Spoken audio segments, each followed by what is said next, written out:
ಇದೆಲ್ಲದರ ಬೆನ್ನಲ್ಲೇ ಈಗ ಕೇಳಿ ಬರ್ತಾ ಇರೋ ಒಂದೇ ವಿಷಯ ಅಂದ್ರೆ ದರ್ಶನ್ ಅವರನ್ನ ಚಿತ್ರರಂಗದಿಂದ ಬ್ಯಾನ್ ಮಾಡಲಾಗುತ್ತಾ, ಏನ್ ನಿರ್ಧಾರವನ್ನ ತೆಗೆದುಕೊಳ್ಳುತ್ತೆ ಚಿತ್ರೋದ್ಯಮ ಅನ್ನುವಂತಹ ಪ್ರಶ್ನೆ.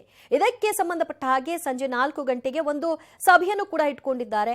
ಬ್ಯಾನ್ ಮಾಡ್ಲಿಕ್ಕೆ ಬರೋದಿಲ್ಲ, ಆ ರೀತಿಯಾದಂತಹ ವ್ಯವಸ್ಥೆಗಳಿಲ್ಲ. ಹಿಂದೆ ಆಗಿರೋದನ್ನ ನಾವು ನೆನಪು ಮಾಡ್ಕೊಂಡು ಹೇಳೋದಾದ್ರೆ ಬ್ಯಾನ್ ಪರಿಸ್ಥಿತಿ ಇಲ್ಲ, ಆದ್ರೆ ಅಸಹಕಾರದ ನಿರ್ಧಾರವನ್ನ ತೆಗೆದುಕೊಳ್ಳಬಹುದಾ ಅನ್ನೋದನ್ನ ಚಿಂತಿಸ್ತೀವಿ ಅಂತ ಫಿಲ್ಮ್ ಚೇಂಬರ್ ಪ್ರತಿಕ್ರಿಯಿಸಿದೆ.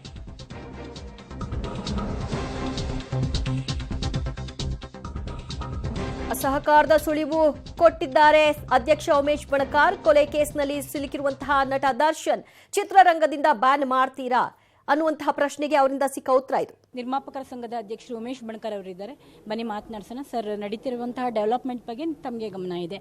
ಫಿಲ್ಮ್ ಚೇಂಬರ್ ಕಡೆಯಿಂದ ದರ್ಶನ್ ಅವರನ್ನ ಬ್ಯಾನ್ ಮಾಡ್ತೀರಾ, ಅಸಹಕಾರ ಮಾಡ್ತೀರಾ, ಅದು ಯಾವ ಥರದ ಧೋರಣೆ ಇವತ್ತಿನ ಮೀಟಿಂಗ್ನಲ್ಲಿ ಚರ್ಚೆ ಆಗುತ್ತೆ?